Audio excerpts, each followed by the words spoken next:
أما بالنسبة للمعركة اللي جرت بين الفهر والعتبان الروقة قوم الشليويح، فهي حسب ما يروى أنها وقعت في الخويشات عند رضيمة المستوي، وجاء فيها قصيدة قبل ما تبدي المعركة من الشليويح العطاوي العتيبي.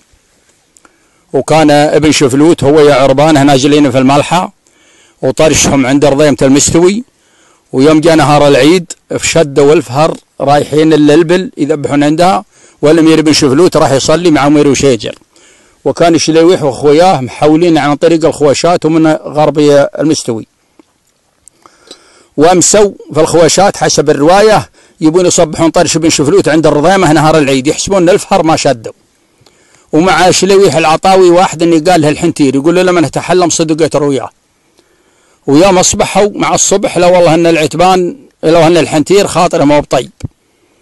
وقال الشليويح وش قومك الحنتير يلعبت عليك خرميطات الليل؟ قال يا شليويح عيد وخير والناس يذبحون الماتانهم، خل حنا نجيم اليوم يمكن نام ما فيه خيره والناس معيدين ومن هالكلام. قال له والله لعبت عليك خرميطات الليل، هذا حسب الروايه والله اعلم وحلا نعلم.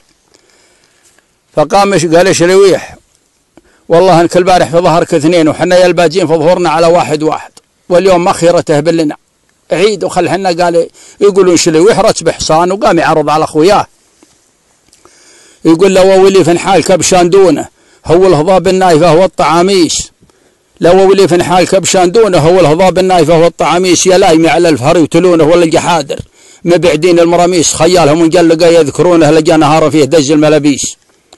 وفعلا انقادوا وخذوا الطرش، وعندما ضربوه به الخويش مسندين به غرب لمظاهر الفهر ظاهره، وتواجهوا هم ويا فرسان الفهر، والفهر ما هو باقدين بن شفلوت وقومه وبن جليغم، وضربها سالم بن شفلوت ولحق عليها شلوان بن جليغم، وردوا العتبان منعها حتى خذوا حول 3 أيام. وتنافس بن جليغم هو يا سالم بن شفلوت عند الذبحه على النخاله، وغض منها النظر في البدايه، وبغيت يسموها بحسب كلامهم والله اعلم وحلا نعلم. وبعد 3 أيام ان مشوا العتبان لاهلهم، وهذه وقعتها اللي رويت، وهذا موقعها، وهذه قصيده الشليويح. والله يجعلهم ان شاء الله في الجنه ويرحم امواتنا وامواتكم كل مسلم، والله اعلم وحلا نعلم. والسلام عليكم ورحمه الله وبركاته.